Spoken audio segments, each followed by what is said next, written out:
I was reading through a sub for people estranged from their parents, one of the reasons I initially felt for Megan. It describes how the accused will be incredibly vague with details of what was said, while still giving details about how it made them feel, the setting, etc., in an attempt to shirk responsibility and make them seem like a victim. I was immediately reminded of Harry accusing William of repeating the press narrative about Meghan and describing the physical fight that led them to the broken dog bowl, but never sharing what William was saying. Harry tells of women screaming and lies being told at the Sandringham summit, describing the Queen but never sharing what was said, what the lies were. There was concern over how dark his, Archie's, skin would be. Oh yeah? Who said it? What did they say? What was the context? Accusing the press of calling her children the N-word. Who said it? Where? So many details of how they felt victimized, but hardly any details about why.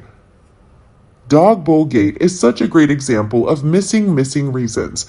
Harry wrote that William was basically acting like a lunatic and wanting a fight before begging Harry not to tell Meghan about it. Whereas what actually happened was, allegedly, William found out the extent of some of the bullying that Meghan and Harry did to staff. William called Harry to talk about it because he was furious. Harry put the phone down on him. William was even angrier, so he went straight over to see Harry. William confronted Harry about the bullying. Harry deflected by talking about the press being mean to Meghan. William snapped because Harry refused to listen or take any accountability. William then provoked Harry, possibly with something like, "Go on, attack me, bully me, will that make you feel better?" referencing the alleged fact that Harry and Meghan enjoyed bullying people that they had power over, whereas Harry was a coward and wouldn't do the same to William. Harry, being a coward, backed away, but William got in his face and pushed him. Harry fell to the ground and did nothing but feel sorry for himself. William made some snide remark about Harry running to complain about that Meghan as well. William left. The above is what makes logical sense to me, especially with William's temper. Harry left out all kinds of details and only left in dialogue about William saying something like, "Hit me, it'll make you feel better," out of nowhere. And people don't say things like that out of nowhere. In the context of the bullying claims, that taunt suddenly makes a ton of sense. The lies William told were almost certainly the truth, whether Harry knew it or not. Interesting that Harry never specified what the lies were when he gives so much detail about other things. I think Harry knows that he's lying, and he knows that in all of those situations, he was the one who was in the wrong and who crossed a line. If he honestly, genuinely believed that he is the victim, and he honestly, genuinely believes that everyone is lying to him and he's the only one who sees the truth, why is he hiding things? If there's nothing to hide, why is he hiding it? Because he knows he is the true aggressor, that he is the one who said horrible things, and if the public knew what he said to set William off, then we would all be saying, "Lucky it was only the dog bowl that got broken."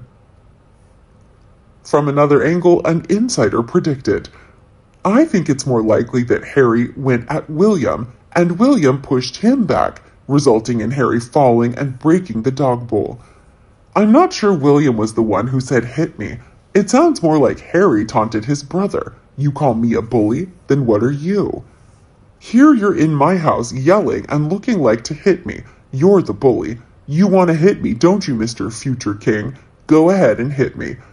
Then, if William is still controlling himself, Harry jumps at him, but William pushes him back, and he falls on the dog bowl. The person who really has a temper is Harry. He is used to William trying to reassure him and tell him that he cares about him and his happiness, from every story we've heard, and he was shocked that William actually became angry at Dog Bowl Gate and Sandringham. If you read between the lines in every story, even from Harry's point of view, he's the one being nasty to people, fighting with his own bodyguards, and having tantrums over every effing thing that doesn't go his way, and that is what his family has had to deal with his whole life. I honestly can't imagine how Harry's father, brother, and the men in the gray suits could handle dealing with this man-child for all those years. Harry is, I know you are, but what am I, turning everything around because he doesn't take responsibility for anything. He and Meghan are like two peas in a pod that way. It was Catherine who made me cry, and William is an angry lunatic. Even though he was calling in defense of staff members, Harry gets pissy and hangs up like a spoiled brat, so William has to come over. Harry acted reasonably, thoughtfully discussing the matter at hand when he arrived. I seriously doubt that. Good point about the vagueness. Narcissists live for their feelings, especially their neediness and their sense of outrage at what people have done to them. So making that loud and the center of attention distracts the audience. Because the narc is practically hyperventilating in their distress, we feel bound to give them sympathy and to believe them. A narcissist is stubborn about evading questions and not reporting what happened. It's all subjective. It's all emotion. They treat you to a blockbuster movie event where it's spectacle and surround sound. You don't notice the plot holes or inconsistencies. Even if the other person was speaking with restraint, the narc won't hesitate to say they were yelled at and insulted.